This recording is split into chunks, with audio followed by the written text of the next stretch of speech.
Hello and welcome to the CT Sports Report. My name is Cody T. Here with my partner in crime, not as always because I missed last week due to illness or allergies, no one knows, but my friend Chris Calicut. Chris, how are you doing today, sir? Cody, I am doing fantastic, my friend. Good to have you back. We missed you last week. Did a little preview there for the folks. Thank you to those who tuned in on that. But yeah, man, glad to be back on the air. And March Madness is crazy right now. Absolutely. It is ridiculous. We had a 13, 14, 15 seed all win in the same day of the NCAA tournament. That is unheard of. It's happened before, but it hadn't happened in a very, very long time. And it happened here this year. As I said, one of the worst NCAA tournaments that could possibly be here. But it's turning out to be an entertaining one, whether the competition is there or not. We have a packed show for you today. We have Pop Tops. We have NCAA tournament. We have stuff that you probably don't care about. But we're here. We're ready. We're back. And fingers crossed, hopefully better than ever. That way we don't get caught for copyright infringement. If anyone ever watches this show, Chris, go ahead. Take us away. Let's lead into what we have going on first. All right. Just a wild week with the March Madness, but also around the world of sports, a few important things happening. So we'll move into our typical introductory segment, but hold on, there's more. But before we get started with that, guys, we'll remind you how to follow us on social media before we get too far into the show. Our main avenue of communication, as always, is Twitter. And you can find us on Twitter at CT _ sports report. Again, CT _ sports report on the Twitter and CT Sports Report on Facebook. And give us a shout on Google Hangouts as well. Our YouTube channel, as always, as well, is CT Sports Report. And as we move into our next little segment of the show, Pop Tops, brought to you by 2H Brewing, ladies and gentlemen. Absolutely. 2H Brewing with me, my buddy Phil Howard, and my wonderful fiance, Leslie Harris. Ladies and gentlemen, I am drinking a 2H Brewing product, Labors of Love, our Valentine beer, with chocolate nips and strawberries, made for your wonderful, loving holiday. Ladies and gentlemen, drink up, and we will lead into Pop Tops with Chris Calicut leading into whatever he feels is some pop topics that are coming on in today's world in the past few weeks. Chris, go ahead, take it away, sir. All right, we'll start off in baseball. A-Rod, Alex Rodriguez, just announced that he is going to retire after the 2017 season. I don't really think that's breaking news per se, because that's when his contract runs out and he just cashes in his $50 million check that he made the past 2 years. Anything on that from you, Cody? I mean, here's my thing. I mean, he's a borderline Hall of Famer. If the whole thing hadn't came out about the PEDs and other stuff that happened with him in his career, he would be a shoo-in with the Rangers, with his career that he had there, and then going on to the Yankees. I mean, the dude knew how to hit a baseball. He played two positions, shortstop and third base. I mean, he was a great player. He deserved a Hall of Fame spot because of how good he was just by that. Not because of how many rings he had, because let's be real, baseball doesn't count that as much as other sports. But he was a shoo-in until the PED thing came out. Now, he came out, he admitted it and all that stuff. But in terms of Alex Rodriguez, one of my favorite players, especially when he was playing with Pudge in Texas, Ivan Rodriguez, the catcher for the Rangers back in the day. But it just comes down to is who's going to give him the benefit of the doubt.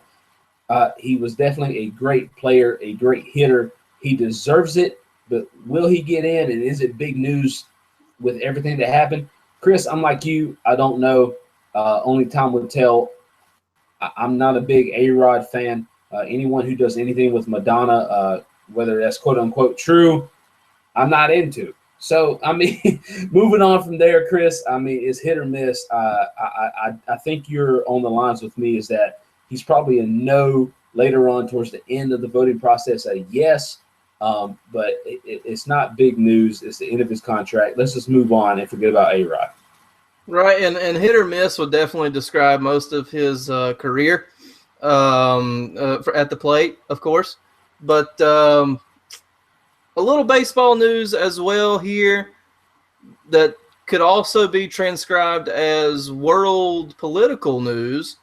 The Yep. Tampa Bay Rays went to Cuba for a exhibition game of sorts with a hand-picked crowd of about 15,000, along with President Obama and Fidel Castro. No, Raul Castro. Raul, Raul.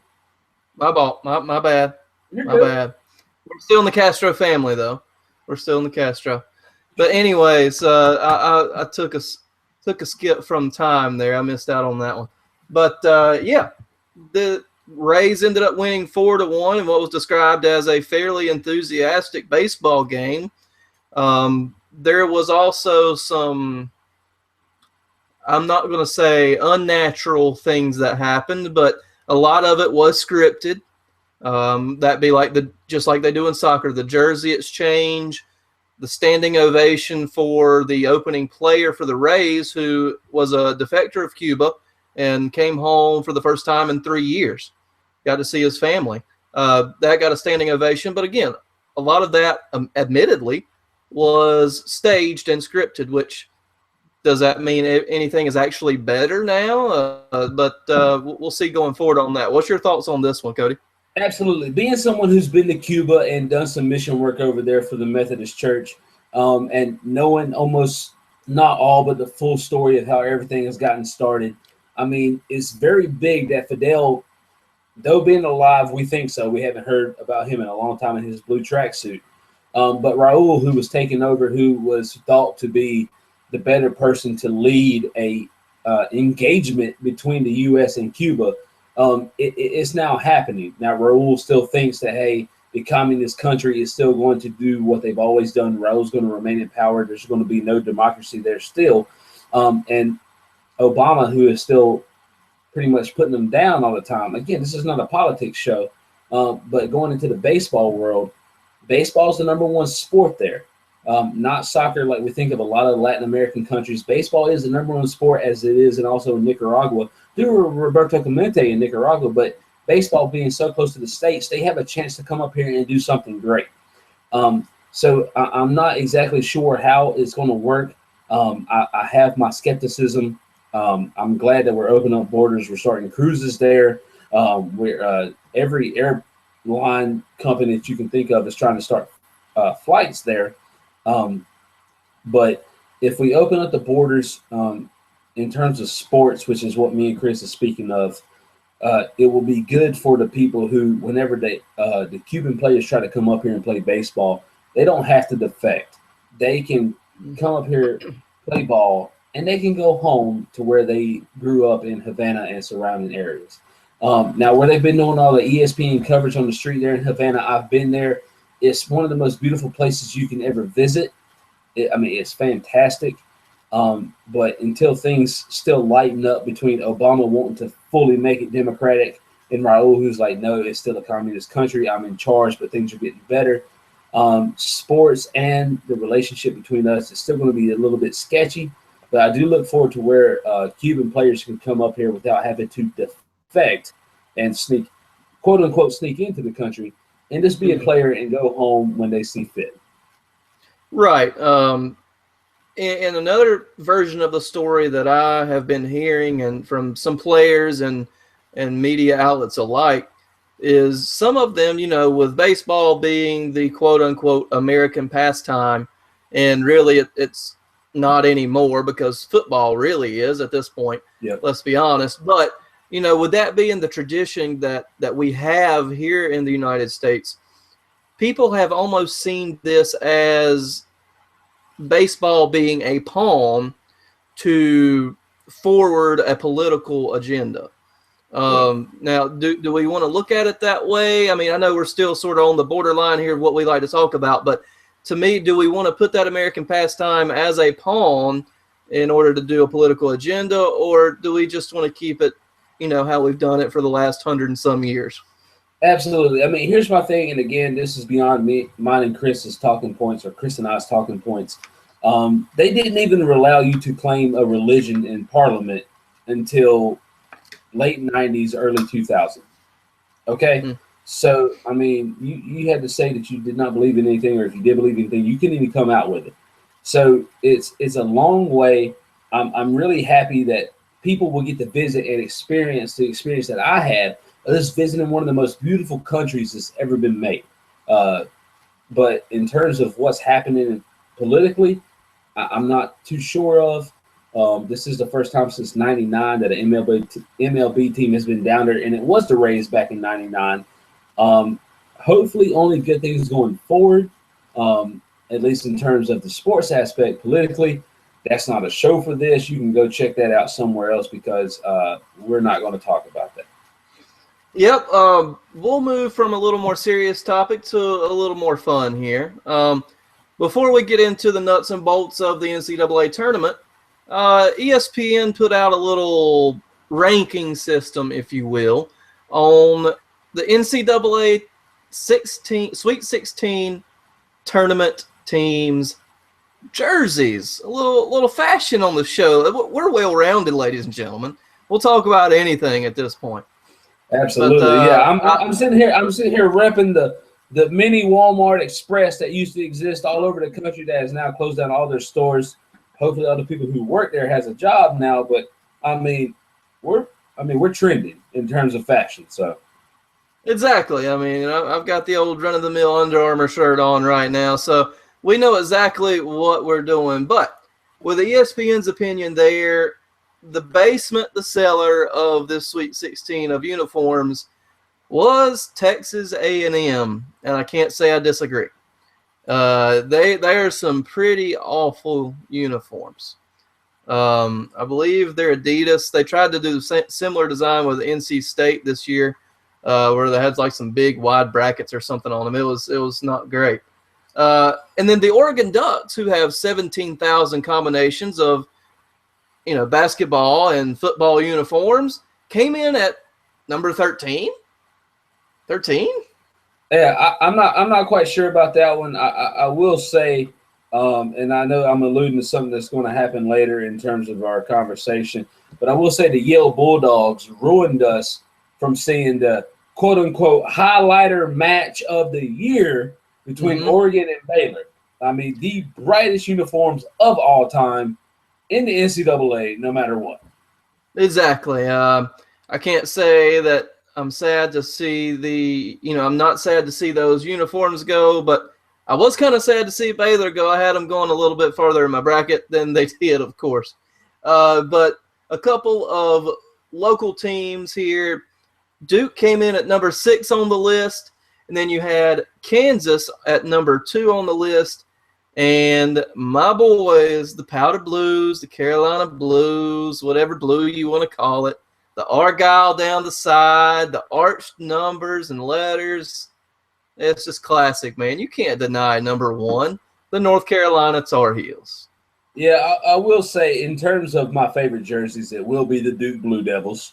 And I know that pains you to hear, but I just love the black with the dark blue. I love it. Okay, that I will give you. And as we alluded to earlier in the year when Carolina wore their black uniforms versus UCLA, I was jumping for joy, and those made the Duke ones look like trash. But anyways. There's nothing to say except if you are a team that does not have black in your colors and you wear a black jersey, hands down, you immediately come badass. Exactly. I mean, there's no other words about it. That's exactly what happens. No, you're exactly right on that one. Let's skip the basketball for the moment and move to a little foosball, and the sort of not really the winter meetings. That's the baseball thing, but the end of the year meetings for the NFL.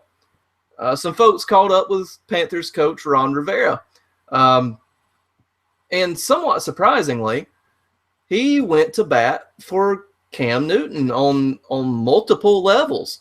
One of the quotes that Ron was caught saying was, one thing that Cam doesn't practice every day is jumping on fumbles in regards to the fumble that he did not jump on toward the end of the game to keep the Panthers in it, and that people were saying that he made a business decision rather than a football decision at that point. So Ron, confirmed that he didn't mind that. I think he's just trying to stay positive in the media with Cam. That way he doesn't take as much heat, that being Cam taking as much heat on the decisions that he's made. And a coach that publicly supports his quarterback is going to build a rapport between those two entities going forward as well. And one more quick thing about that one is Ron Rivera actually kind of backed up the way Cam, treated the media right after the Super Bowl with his sort of mopey, short press conference. But here's my thing on this. Whenever you can get to a losing team's player in a press conference, and then behind the curtain 25 feet on the other side, you can hear the Denver Broncos spraying champagne and jumping for joy, that's probably not the type of environment a post-game press conference should be in for a losing team. So what Ron Rivera basically suggested was the losing team at the Super Bowl should not be, required to, give access to the media to their players, only the head coach of the losing team. What's your views on this one, Cody, with Ron Rivera and Cam Newton? I disagree with everything. As I thought you might. There's no other way to put it. You're getting paid millions and millions of dollars to perform in front of America. Whether that is on the field or whether that is off the field, you're getting paid millions. And again, I say millions of dollars to do this. Whether you have people celebrating behind you, whether you have people asking you the stupid questions like, oh, Cam, why didn't you dive on the ball? I don't know. It's because I'm a pansy and didn't want to get hurt because that's my career that I'm putting at stake. Okay? It's ridiculous to think that a person cannot go out there, answer any question that is put in front of them, and not act like an adult about it. Cam Newton is around mine and your age, closer to yours because you're older and losing hair and stuff. But that's besides the point. That's what he gets paid to do. He gets paid to perform. Now, when you get paid to perform at a professional level in any sport in America, you have to perform on the field. You have to perform off the field. And he did not do his job off the field. He and any other player who they call out and say, hey, we want to talk to you even though you lost, that's what you get paid to do. So in my opinion, Ron Rivera is just Ron Rivera is doing what any professional head coach would do, taking up for his players. I respect him for that. But in terms of what the media expects and what the people expect, we expect you to act like a grown man or a grown woman and say, hey, yes, I own up to it. I'm sorry. This is what I did wrong. We'll be here next year. Instead of just walking off like a little crybaby and not explaining exactly what was going on. You lost. People are celebrating all around you. Get over it. Make up for it next year. Yeah, the only thing, well, I agree with you wholeheartedly, it's with the exception of one thing. Ron Rivera, I don't think every NFL coach would do that. We've seen, coaches in the past, like with the RG3 situation, with the whole Redskins quarterback debacle in the past 2 to 3 years, coaches calling out players, their efforts not there, yada, yada, yada. They're not trying to build a relationship with their franchise quarterback that somebody drafted for you and built for you to win as a team. So, that's my thing on that. Absolutely. And here's the one thing. Even though we both know that I do not like the Carolina Panthers, Ron Rivera is a great coach. Not because of him leading his team to the Super Bowl, which is fantastic, but because he does care about the environment around him. That's the thing that makes Ron Rivera one of the greatest head coaches in the NFL right now. Because, like I said, he wants to win. He wants to get a Super Bowl. He wants all that to happen. but he also cares for the players around him, which is sometimes almost more important than winning the Super Bowl. So I do commend Rob Rivera, Riverboat Ron, on being able to support his team the way he is. Most definitely. But moving along here from fighting on the gridiron to fighting in the octagon, the state of New York has lifted its ban on MMA fighting. So you will now see Madison Square Garden being sold out probably for Conor McGregor in the next year or two.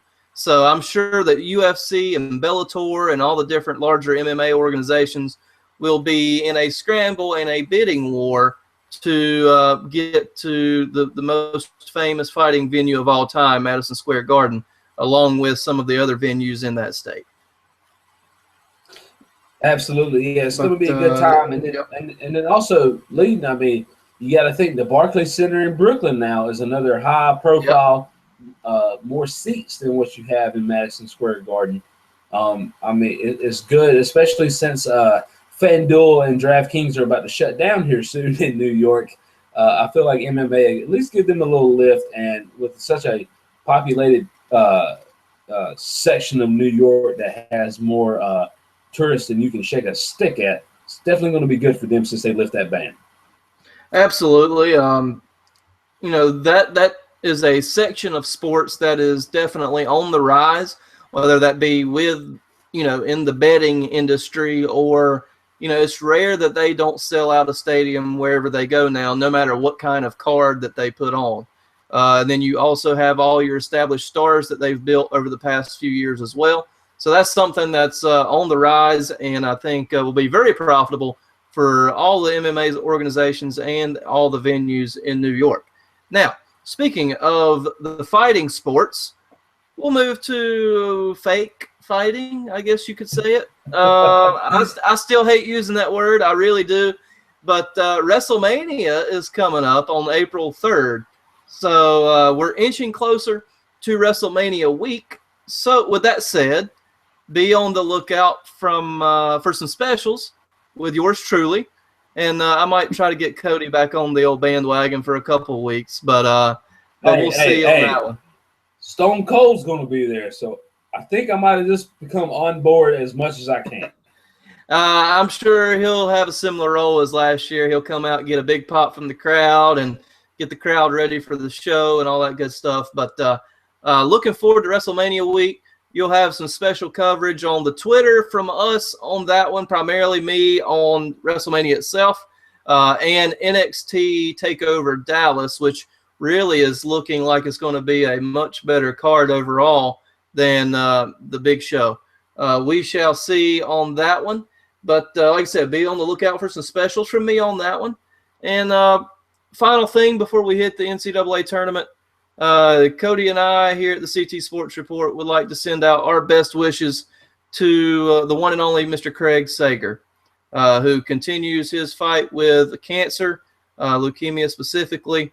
I believe the prognosis that he just told the media is not wonderful at this point, but we know that he has fought extremely valiantly so far, and we know that he will continue to, and has the best suit game in the world.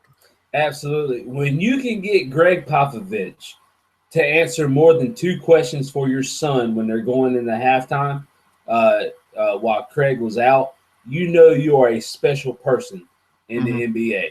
Not saying that Greg Popovich is above anybody else, but Chris is right. Suit game on fleek, if I dare say. Oh, good Lord. Did we? All right, podcast canceled for use of fleek. But I will say, I mean, definitely thoughts and prayers with Craig Sager.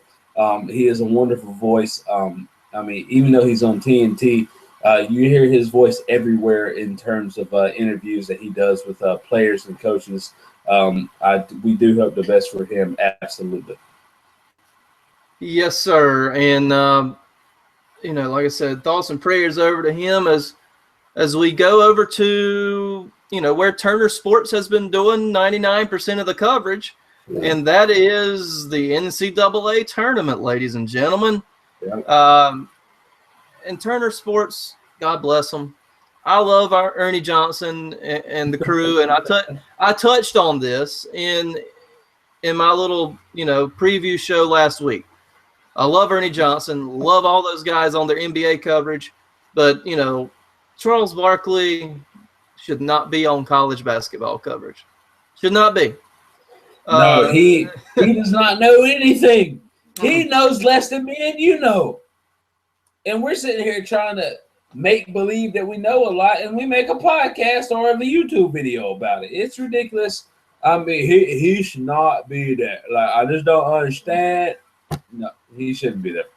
I mean, if he still wants to be in the Capital One commercials, fine. Just take him off the take him off the network coverage. But before we get to the tournament itself, your boy, Mr. Buckets over here, had some throwback moments.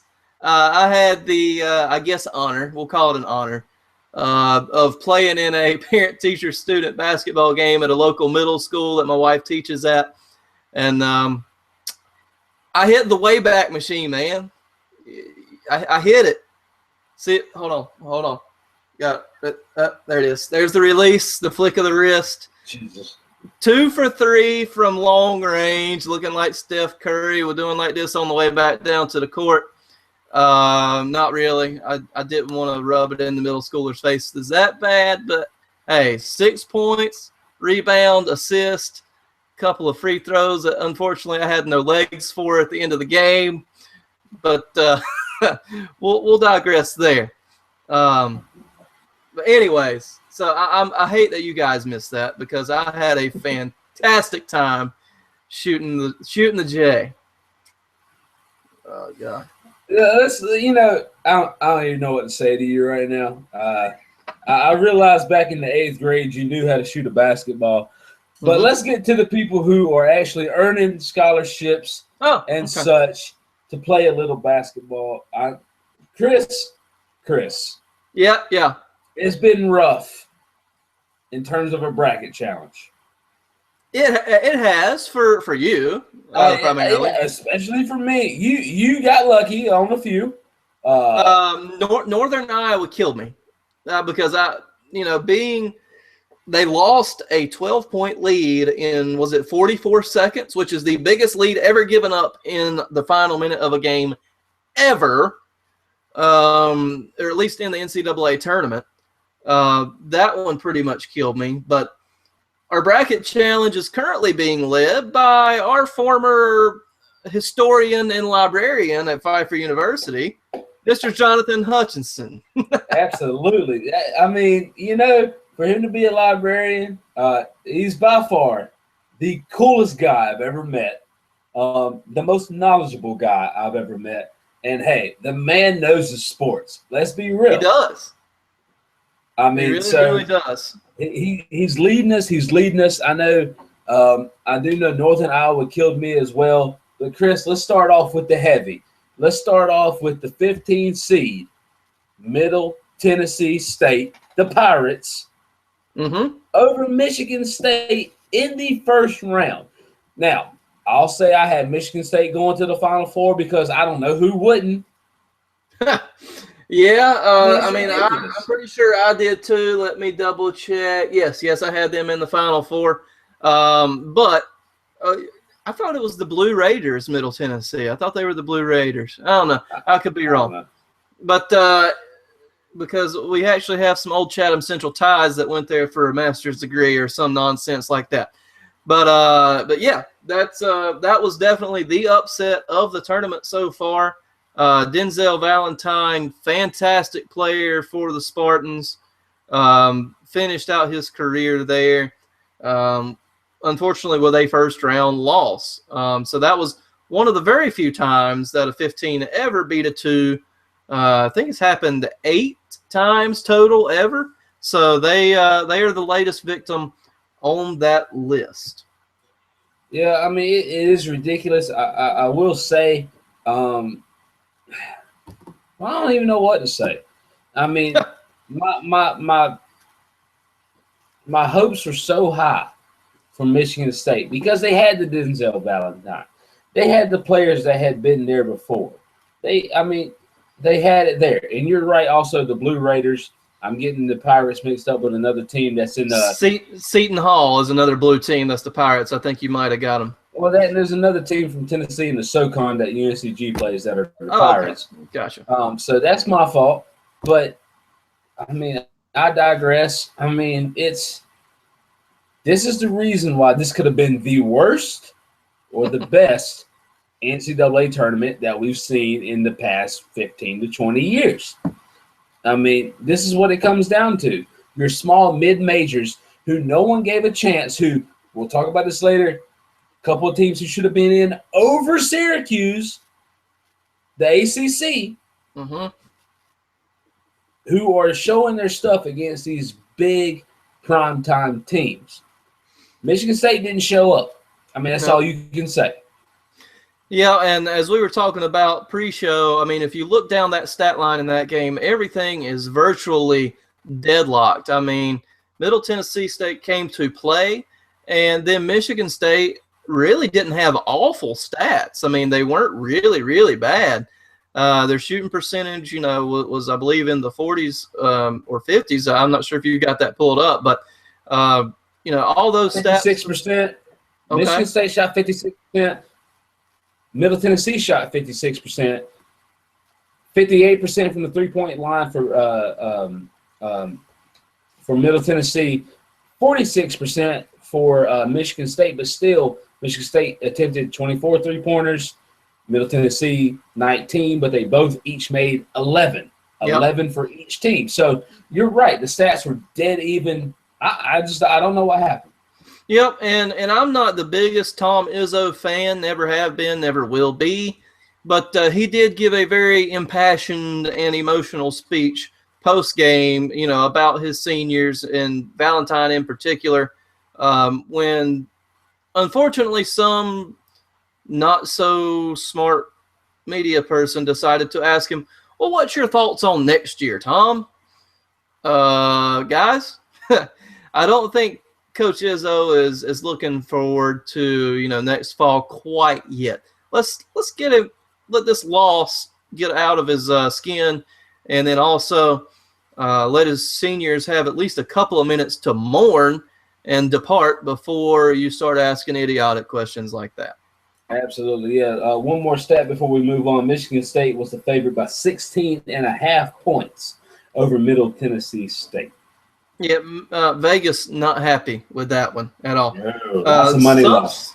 Yeah, some people very happy, but the next upset we'll get to is the obligatory 12-5 matchup, which honestly I did not have this 12-5 picked out because it was one of those that Purdue probably maybe a little too highly seeded, maybe just by a hair, and Little Rock, having never really heard of them to a larger extent, maybe should have thought they would have been a 14 or 15. But guess what? Little Rock showed up and put the old thumping on Purdue. Absolutely. Looking at the stats, it's going down. Purdue, 42% from the field. Little Rock, 39. Even on three-pointers. Purdue, more free throws. Purdue, more rebounds. Purdue, less offensive rebounds, only by 5. Purdue, more assists. Here's the thing that got me. This is what won the game for Little Rock. The answer is turnovers. Little Rock had 9 turnovers. Purdue had 18. That's pretty. That's efficient on Little Rock's part, and 18 not a humongous number, but if you get down to a team like that has a little bit of gumption behind them, then 18 is going to be just a few too many. Absolutely, yeah. 13 of those were steals by Little Rock. Oh, official in the book steals, where Purdue only had 2 steals. Most of those were turning, resulting into points. The Boilermakers were just not there to play basketball that night. No, their coach and their team. Purdue is always there, but they're never, they haven't reached the point that they were, in the early 2000s where they were top 15, top 20 team consistently. They were just sort of there this year. That we knew they were a decent team, but we didn't exactly know what they were going to do. And Little Rock proved us almost correct in that sense. So they knocked them off in that one. Moving on to the next upset, Stephen F. Austin over the Mountaineers of West Virginia, your family's home state. Yeah, this one was ridiculous. Again, even on field goal percentage, 3-pointers, Stephen F. Austin had 7. West Virginia had 3. Again, West Virginia outled them in rebounds. Again, turnovers being the key to the game. Stephen F. Austin, 7 turnovers.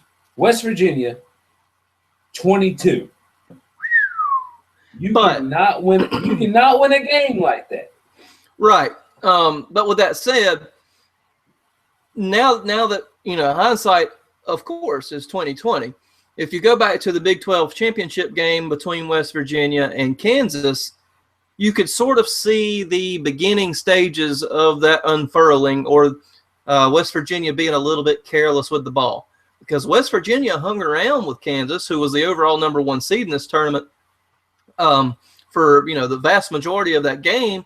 And then they just started trying a little bit too hard. And when you start doing that, you overthink, you overplay, which a lot of time results in those turnovers. So I think that might be what happened here. And Stephen F. Austin, once you go back and watch the game, they're so fundamentally sound, it's ridiculous. And when you look at basketball as a whole, that's what you get in these mid-major teams. They're much more fundamentally sound and a little bit less athletic, but sometimes the team that knows what they're doing is better than a bunch of talented individuals, and that's why these upsets happen almost every year. Absolutely. And then in the next round, not that we'll lead too much into that, but they gave Notre Dame a huge run for their money. Mm-hmm. Stephen F. Austin came to play. Whether they should have been there or not, hey, they won their tournament. They're in there. They showed up to play. Hey, they have nothing to lose. They're the underdog in every game moving forward. No one's expecting them to do anything. All the teams are overlooking them because, hey, they don't even know where they're at. Okay? So they had nothing to lose. They were a great team to watch, even with the loss against Syracuse. They were definitely a team that deserved to be there, and they proved it in the tournament. And Stone Cold Steve Austin is extremely proud of his namesake university. Actually, I have no clue if that has any affiliation with how he got that name or not, but we'll say it does. Anyways, moving on to the island state, Hawaii, or Hawaii, if you want to get technical, over the Cal Bears, who really, if you look at talent standpoint, probably have at least 1, maybe 2 first-round picks on that team. Everybody thought this was going to be an immediate run over. Hawaii had no chance. And by golly, Hawaii just pulled off the old upset. Absolutely. Looking at this game, at least in terms of stats, they're dead even. There's nothing I can point out to you that would say, hey, Hawaii should have won this game over California. If you listen to a lot of the experts, Cal was picked to at least go to the Sweet 16 because they had the talent. Now, again, we're looking at the Pac-12, the conference that was picked to do best in the year. Again, we digress. Cal Bears come up and they just lay an egg. I mean, it's like I said, everything was dead even. There's no reason they should have lost this. They led in rebounds, steals, and turnovers, almost dead even. Only 5 more turnovers for Cal. Stats are dead even. Why did they win? Hawaii wanted it more. Cal's in the Pac-12. They're a West Coast team that no one ever watches. They didn't know what to do. Yeah, I would definitely have to agree with you there. And the next one we'll move on to is Yale over the Highlighters, Baylor. And to me, all right, the Ivy League, you think academia. You don't think athletics. But, fun news that I actually told you in last week's podcast that the Ivy League is going to install a brand new conference tournament next year and will no longer be sending just your overall regular season champion. So that makes for a little interesting banter later on. But this year you get the overall regular season champion, and that was Yale. And they were victorious over the Baylor Bears in the first round. Absolutely. Makai Mason, who was the star of the game, 31 points, 6 rebounds, 4 assists. Great game. He was definitely the star of that game. And, I mean, Baylor, who just could not seem to figure out what was life at the time. Okay. They were there. I don't know if you remember the press conference. I don't remember the guy's name for that. I apologize. But when he was asked the question, how did Yale out-rebound you, his response was, when you reach up and grab the ball and you bring it back down, that's a rebound. They got more of those than us. Now, he's a college student. I don't expect him to be like Cam Newton, who did not give a professional interview at all after the Super Bowl. I don't expect that from him. But he's right. Yale wanted it more. We had this every year. Harvard, who almost wins the first round or wins the first round every year. We should know this by now. But what do? We pick against the Ivy League every year. And for that, we should be smarter. See what I did there? You're a genius, Chris. But with that said, Yale was down 22 points versus Duke in the second round. And then Mike Krzyzewski decided to take the air out of the ball with about 7 minutes left. And he's like, okay, we got this. And guess who starts jacking up threes? Yale. Yeah. And they got within, I think, 3 points until Duke said enough of this nonsense and finally put the gas pedal into motion and closed out Yale there in the final moments. But valiant effort from the Ivy League champions, Yale, on that one. Uh-huh. All right. And this was my first round lock upset because I had experience with this team because my UNC Tar Heels were defeated on their home floor very early on in this season without Marcus Page, mind you. But either way, this team, very, very good and made us look kind of silly, honestly. And that was Northern Iowa. And they defeated Texas in the first round, who is now coached by Shaka Smart. Shaka. But, go ahead, Cody. My fault. I was going to say, here's the thing. Northern Iowa coming out of the Missouri Valley Conference, here's the thing. This is another game where the stats are all even, with even Texas being the better team if you look at the stat line at the end. Northern Iowa just wanted it more.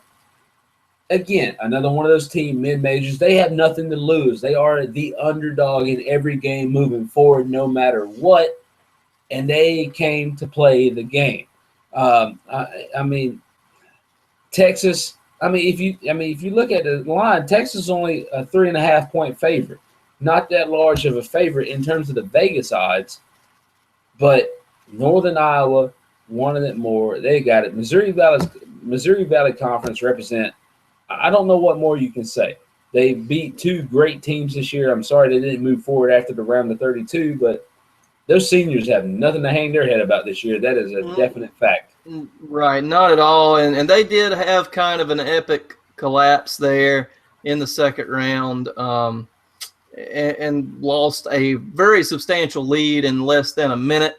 So I honestly really hated to see that. I did have them in my Sweet 16, I believe. Somewhere I've got it. But, yeah, I believe I had them in my Sweet 16, so that was a little bit of a disappointment.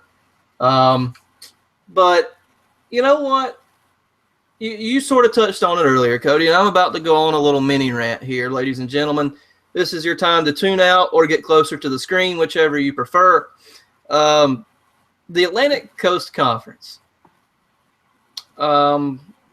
Everybody and their brother and sister and cousin was saying, the ACC is just mediocre this year. It's a lot of good teams, but not a lot of great teams.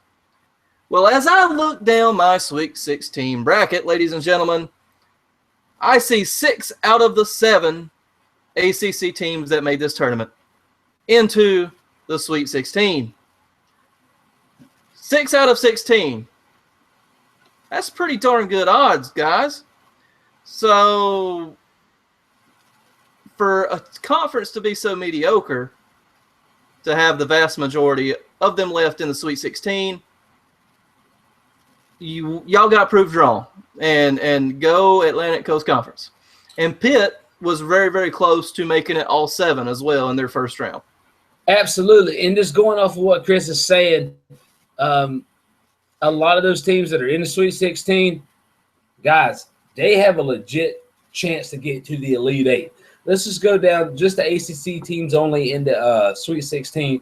Miami versus Villanova. With Angel Rodriguez, they can do anything. And Jim Larinaga, they can do anything possible. That is one of the biggest upsets to be looking for. Going down next, Duke and Oregon. Again, Oregon coming from that West Coast team that no one ever gets to see. Only 7 players deep, 8 players on a good day maybe. Duke is always a legitimate upset just because of that word Duke, okay? I think we can both agree on that one. Oh, definitely. And like you said, Duke, very, very slim bench, only plays 6, sometimes 7 players. But, again, their namesake in general and their prestige gives them a little bit of an advantage. But I was listening to a local program today that had talked to, the Oregon folks and said, guys, we're actually legitimately scared of Duke because of the firepower that they can potentially bring. Now, if they're great, they're great. When Duke's bad, they're pretty bad. But so if Grayson Allen doesn't trip anybody and can make a couple baskets, if Luke Kennard can maintain his shooting stroke, and then, of course, you have probably one of the top 2 or 3 picks in the NBA draft, Brandon Ingram. If all of those guys are hitting on all cylinders, Duke, I hate to say it, can unfortunately get really, really far. Absolutely. Moving on, just going down my bracket here that I have on my phone.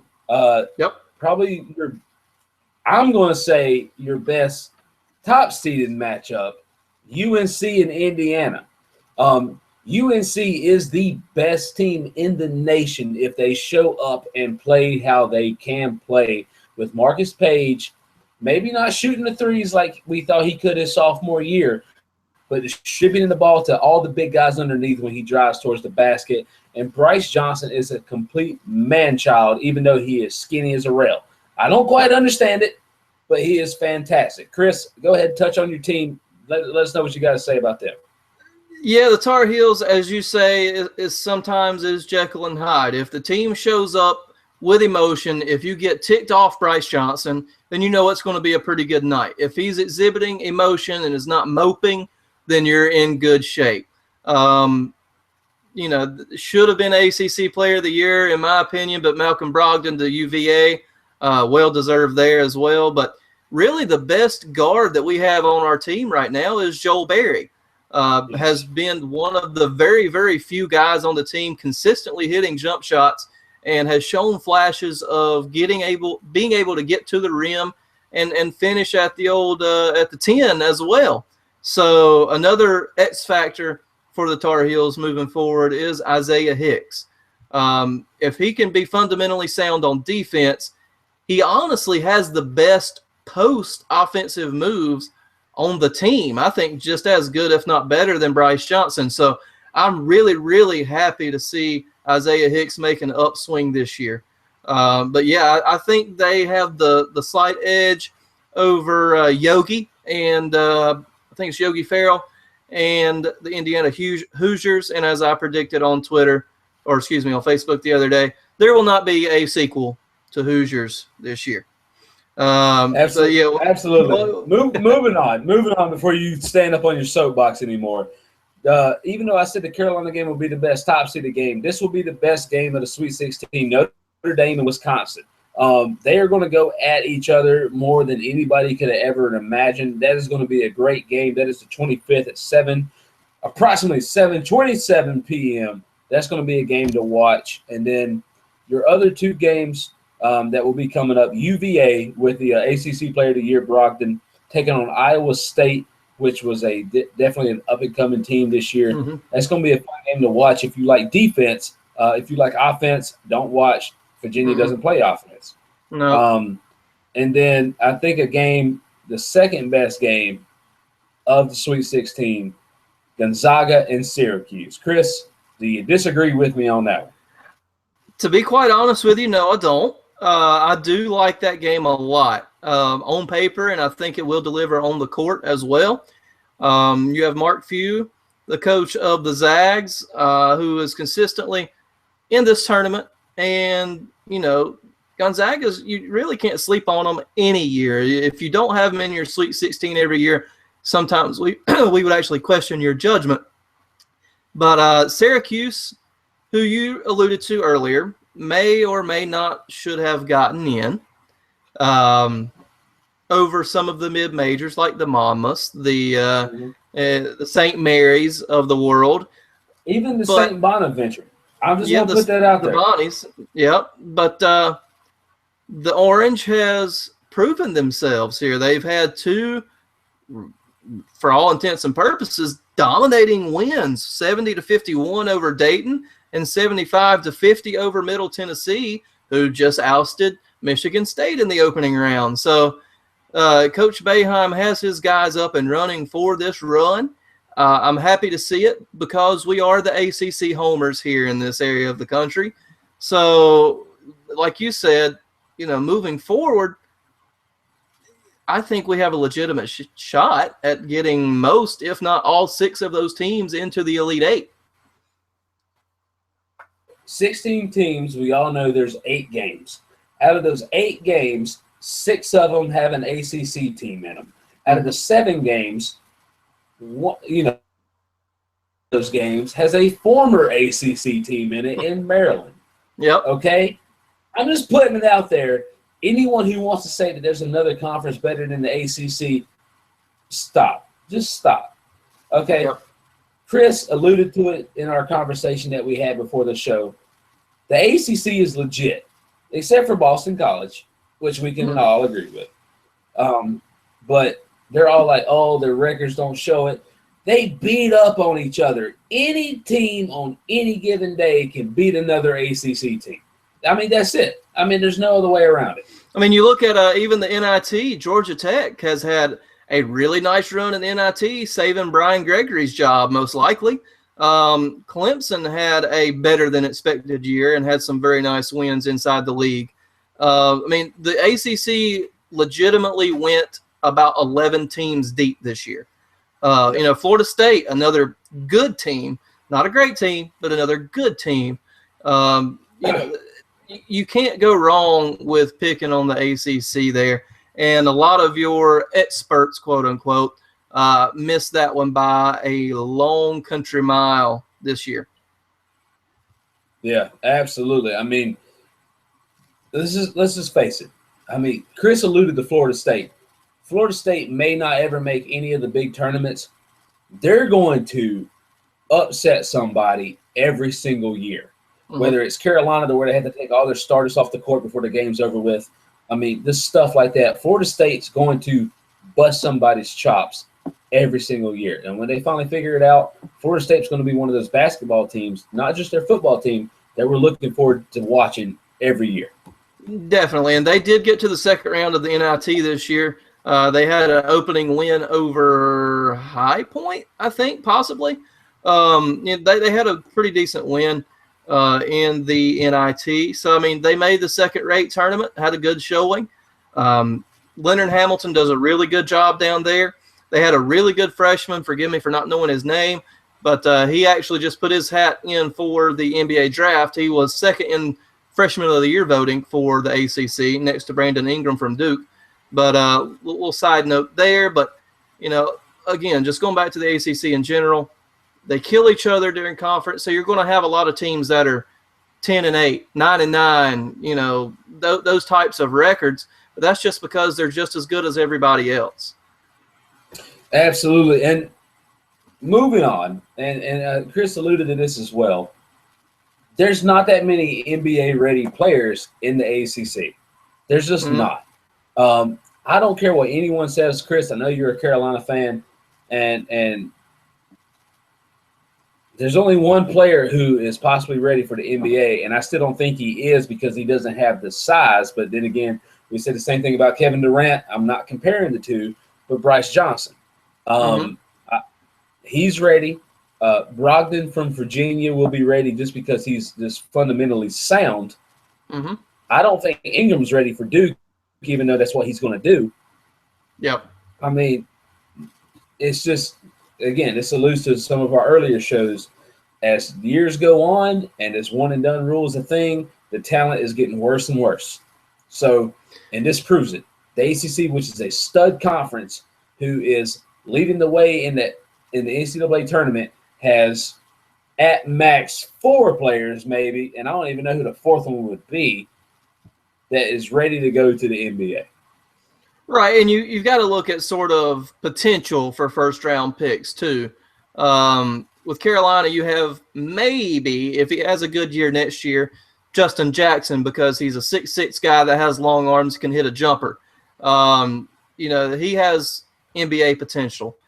You look at Duke, Grayson Allen, if he keeps up this stuff that he's starting now only as a sophomore, he has potential to be a first or second round pick. And then you have guys like, I believe it was Zach August is his name, with the multicolored Mohawk afro for Notre Dame, who is an extremely talented player. But all things said, each team in this Sweet 16 from the ACC has only one legitimate NBA star on their team. These teams are based on depth and teamwork rather than superstardom, say like a Kentucky who got beat by Indiana. This is true, absolutely. I mean, Chris hit the nail on the coffin there. People, you're having to start to build a team. You're going to have your one superstar who's going to be a one and done. That's what it's going to start being. It's not going to be a whole team like Kentucky had 2 years back, okay? It's going to be you're going to have one player like Duke has right now who's NBA ready, and I still don't think he is. One and dones like that, just 1 or 2 players. You're not going to have a whole team like they used to. This is what the NCAA is going to start becoming. I think it's eventually going to help with the NBA game, but you know, only time will tell. We'll see exactly how the trend keeps going. Yep, exactly. So are we going to turn this tournament, just looking at our brackets and really, you know, throwing our brackets out the window, but looking forward to our current Sweet 16, is this tournament going to officially turn into the ACC Invitational? It may very well become that, Chris, because as you alluded to when we were talking, you know, just a few minutes ago about how exactly the ACC is just absolutely stacked in the round of 16, we know at least one game, Kansas and Maryland, is not going to have an ACC person in it. So throw that out. Miami, Florida, they have the biggest heart in all these Sweet 16 teams.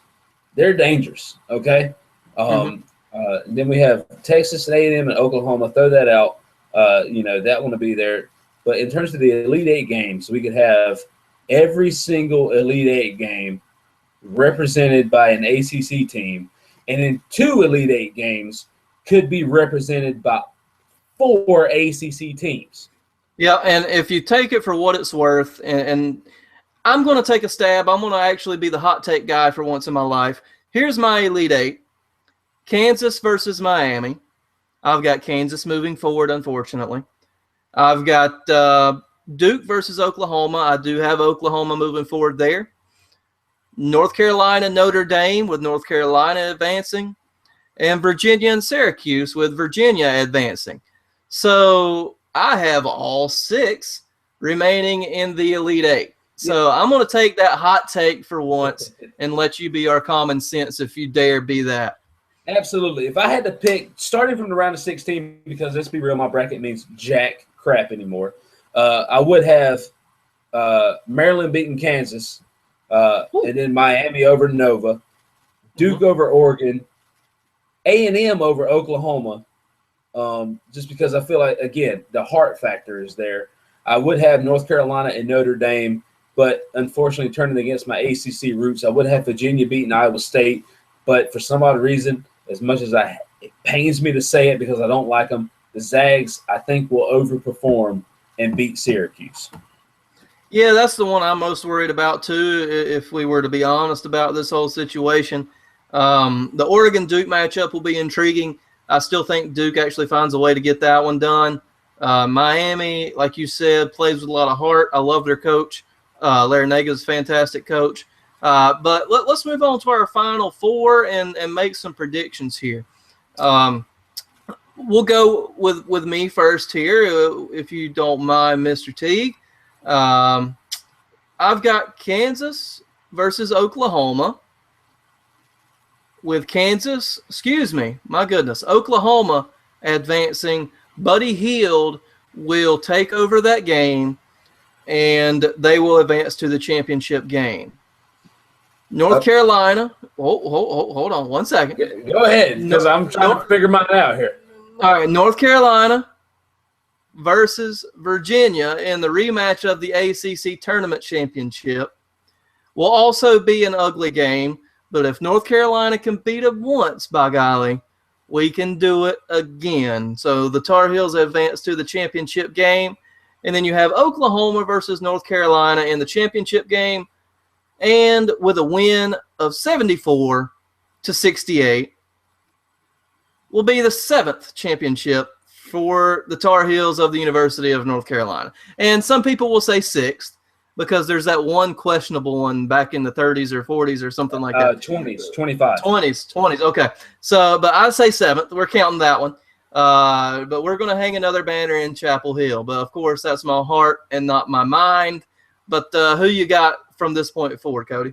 All right, so I'm going to have Maryland and Oklahoma in the one half of the Final Four as replacing Kansas. My other Final Four will be North Carolina and Virginia, as you stated. I have it being a North Carolina and God bless it, Maryland for a championship with the remaining teams that we have. I do have Carolina coming out on top. My final score, I would say, would be 81-73 in favor of the Tar Heels, also lifting their 7th banner, as I agree with you on. Okay, that actually comes as somewhat of a surprise. I'll be quite honest with you, but I appreciate the support from my comrade there.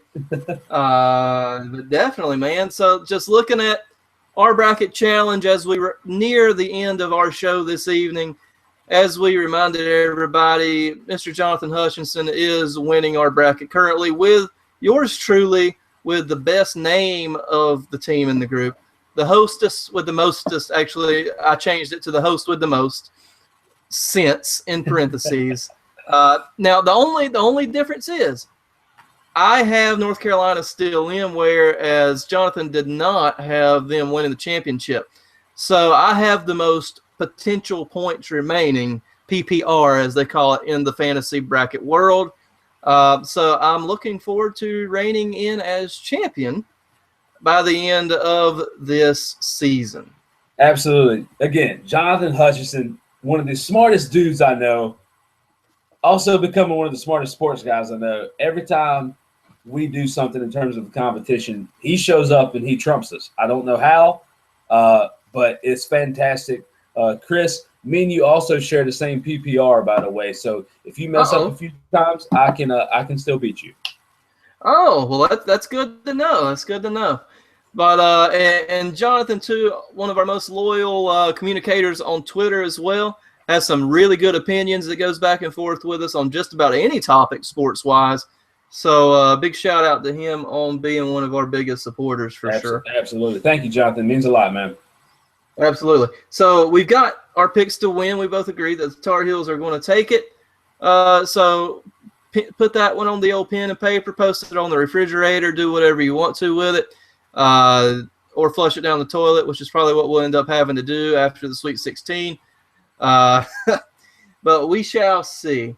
As a reminder, as we roll to the end of our show this evening, be on the lookout for more NCAA tournament coverage on Twitter from us, and another show next week as we highlight the Final Four the upcoming week, which will also be WrestleMania week. So I'll be doing a little solo special myself on WrestleMania week as well. As always, we'd like to remind you to follow us on Twitter at CT_sports report, CT_sports report, and on Facebook at CT Sports Report as well. We'll post the links to these shows shortly after. I did see that we had a few viewers during our conversations this evening, so thanks to those who tuned in live with us. We shall look forward to next week's show and continue our NCAA coverage as the tournament rolls along. Well, I think that just about does it. Did you learn anything today, Cody? Did we learn anything at all? I learned that for some reason, as much as I'm trying to get away from being a college sports fan, between you being one of my best friends, my fiance being a diehard Carolina Blue, I can't help but pull for that Dame team, and it sucks. That's all. We're bringing him back, Leslie. That's all that matters. That's all that matters. But really, absolutely, if you look at, we can have that conversation on another show, but college sports, it brings the team in it more so than individuals a lot of times. And you see the raw emotion because the guys aren't getting paid per se. But, so you get to see that aspect of everything as well. But again, ladies and gentlemen, thanks so much for joining in this evening. My name is Chris Callicutt. And my name is Cody Teague. We thank you for joining in and listening to our Faces Made for Radio Google Hangout. We appreciate you, and we look forward to seeing you a week from now when we allude to the Final Four and WrestleMania. Absolutely. Thanks for joining us as always, ladies and gentlemen. See you next week. Have a great evening. Goodbye, everybody.